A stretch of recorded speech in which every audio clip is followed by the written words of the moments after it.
Hello. तर आज आपण पाहणार आहोत शाही मसाले दूध रेसिपी.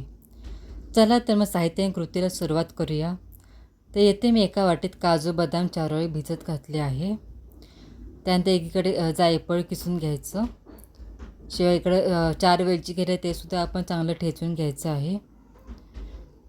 त्यानंतर एका वाटी मी थोडे केसर दुधामध्ये भिजत घातले आहे. ते जवळपास 15 ते 20 मिनटं भिजत ठेवायचे आहे. त्यामुळे असा कलर येतो.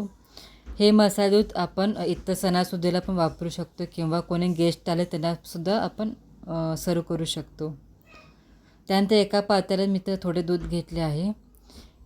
हे दूध चांगलं उकळल्यानंतर त्यामध्ये मी 2 चमचे साखर घालायचे.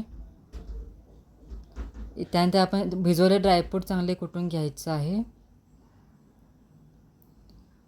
त्यानंतर जायफळ पूड, वेलची पूड चांगले हलवून घ्यायचे. त्यानंतर भिजवलेले केसर, कुटलेले ड्रायफ्रूट,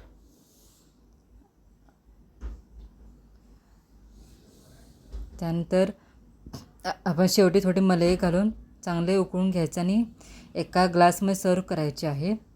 सर्व केल्यानंतर त्यावर थोडे वरून केसर आणि गुलाबाच्या पाकळ्या घालून सर्व करावे. व्हिडिओ आवडला असेल लाईक शेअर आणि सबस्क्राईब करायला विसरू नका. थँक्यू.